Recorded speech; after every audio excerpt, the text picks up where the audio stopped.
자녀 교육을 잘하려면 여러분이 공부를 하셔야 돼요. 스스로 공부. 무슨 공부를 해야 되는지 아세요, 근데? 그걸 모르니까 다 이렇게 된 거 아니에요. 무슨 공부를 해야 되냐면 이거예요. 어떤 엄마들 이런 질문 많이 해요. 있잖아요. 우리 애가 너무 끈기가 없어요. 하다 말고 하다 말고 하다 말고. 그런 질문 진짜 많이 해요. 여러분 5살짜리가 끈기가 있으면 이상한 애예요. 어디 뭐 학원을 보냈는데 그 시간 되면 미리 가방 탁 들고 준비하고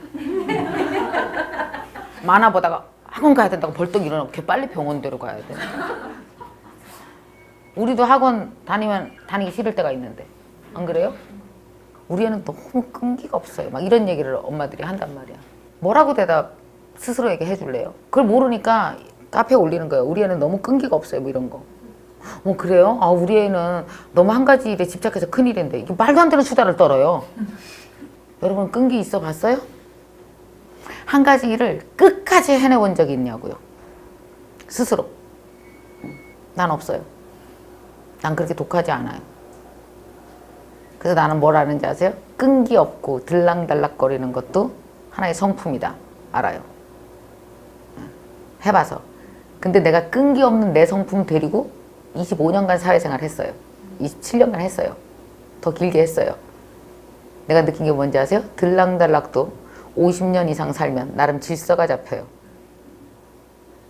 나는 무엇인가 착수는 되게 빨리 하고 엄청 몰입하긴 하는데 그걸 수년간 계속 하진 않아요. 나는 학원 끊어놓고 이렇게 다 다니는 남자랑은 사귀지도 않았어요. 나 그런 남자 싫어해요. 내 성품이거든요.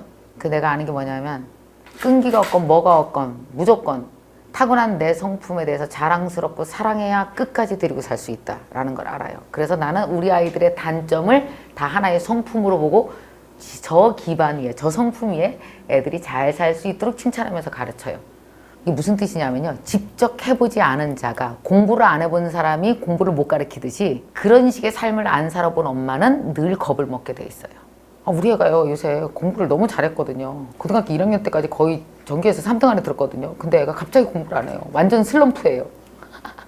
그럼 어떻게 해야 돼요? 엄마가 슬럼프에서 빠졌다 일어나고 이 경험이 있는 사람들은 슬럼프에 대한 해석이 완전 다르죠. 저는 강의를 하고 일을 하면서 수없이 슬럼프에 빠져봤어요. 갑자기 아무것도 하기 싫어요. 강의고 뭐고.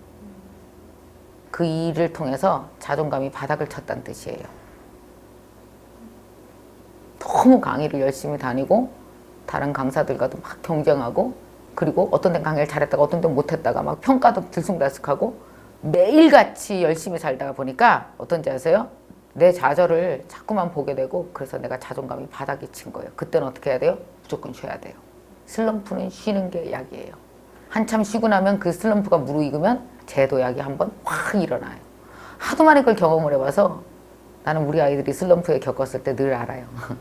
제도약 하려고 준비하는 중이구나. 쉬어라. 여러분 부모가 경험하지 못한 건 되게 무섭다. 그래서 듣고 너 병원 갈래? 너 어디 상담 받아볼래? 네가 상담해. 아니 엄마가 얼마나 나약하면 맨날 상담만 데리고 끌고 다니냐. 무서워갖고 있잖아요. 저기 선생님 있잖아요. 우리 애 좀 한번 만나주세요. 이런 사람이 나한테 너무 많거든요. 네가 만나라고. 엄마가 만나세요. 내가 만날 일이 아니요. 내 새끼는 내가. 그래서 엄마가 어때야 되는지 아세요? 아버지가 어때야 되는지 아십니까? 공부를 미리 하라는 거예요. 그게 인생 공부란 말이에요. 그래서 애가 무엇인가에 문제가 있을 때 자꾸 남한테 먼저 가서 막 도움을 받는 걸 하다 보면 애를 문제시하는 거잖아요. 대부분 애들이 크면서 겪는 이런 뭐 슬럼프라든지 애가 좀 폭력적으로 변한다든지 갑자기 사나워진다든지 공부하기 싫어하고 갑자기 공부 하나도 안 하고 친구랑 놀러 다니는 이거 하나도 문제없는 되게 자연스러운 현상이에요. 내가 어떻게 대처하느냐에 따라서 애는 병원에 데리고 가면 병되고 누구한테 상담받으면 문제가 될 뿐이에요. 대부분 처리할 수 있는 문제예요. 우리 아들은 피아노 치면서 슬럼프를 수도 없이 겪었거든요. 그때마다 내가 박수 쳐줬거든요. 슬럼프까지 온 것만 해도 대단하다 얘. 여러분 슬럼프까지 올라면 얼마나 애를 써야 되는지 아세요? 피아노를 열심히 쳐야 이렇게 안 되지? 미치겠네. 이게 슬럼프잖아요. 그건 거기까지 쳤다는 뜻 아니에요. 그죠? 엄마 나 내일 시험 못 볼까 봐 너무 두려워. 너무 두려워. 오, 얼마나 공부를 했으면 두려울 때까지 공부를 했냐? 안 그래요? 안 한 애들은 두렵진 않아 모르겠는데 이렇게 되지. 그죠? 아 정말 아이들에게 일어나는 모든 사건들이 해석만 잘하면 다 문제없는 것들이 얼마나 많은지 아십니까? 자기한테 대부분 인생 참고서가 다 있어야 돼. 이렇게. 근데 나한테 인생 참고서가 없어. 그래서 애한테 일어난 사건을 내 거 이렇게 들춰봤더니 아무것도 해석할 게 없다. 그러면 빨리 상담 끌고 가고 어디 막 끌고 가고 막 문제시하는 거예요.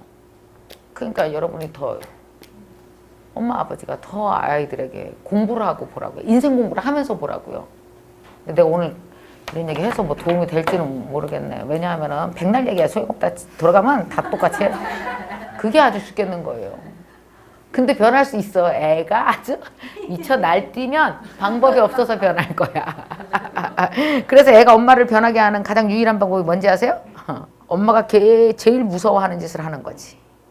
엄마가 좀 내려오셔야 되는데 안 내려오면 애들이 어때요? 끌어내려요. 어떤 방법으로?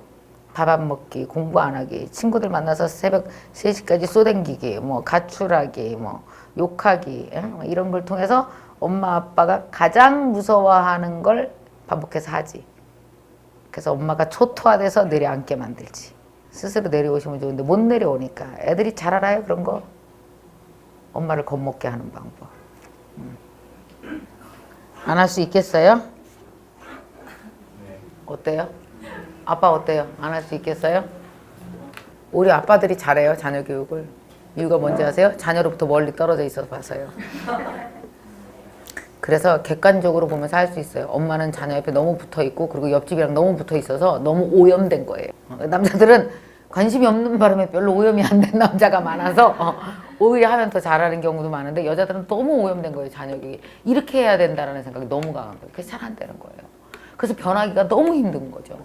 막 불안하고 지가 너무 무서워하고 그런 일이 생기는 거죠. 지금 애가 몇 살이에요? 응? 오늘 수능 봤어? 그럼 왜 여기 어떻게 왔어? 애 맛있는 거나 사주지. 아유 어때? 잘했대요 애가? 괜찮아. 우리 집은 뭐 수능 안 보내도 있는데 그 아무 상관없어요. 그리고 애가 1, 2년 대학 늦게 들어가는 거 신경 쓰지 마요. 원래 50살 넘어서 보면 대학 20살에 들어갔는지 23살에 들어갔는지 아무 표시도 안 나요. 근데 우리 그때는 어때요? 그때는 막 1년 6개월이 막 너무 무섭지. 그렇게 뒤처진다는 말 엄마가 되게 많이 하죠. 엄마들이 가장 많이 하는 말 중에 하나예요. 우리 애가 딴 애보다 뒤처져요. 그러니까 그게 비교해서 오는 거잖아요. 그 뒤처지는 걸 모르려면 어떻게 해야 돼? 헤어지면 돼 옆집이랑. 그럼 뭐 안 보인다? 뒤처졌는지 앞서가는지 그럼 뭐만 보여? 얘가 어제보다 낮은 것만 보여요. 그게 진짜 행복한 거예요. 아이들 기를 때. 뒤처지는지 어쩐지 아무것도 모르는 게 그게 좋은 거지.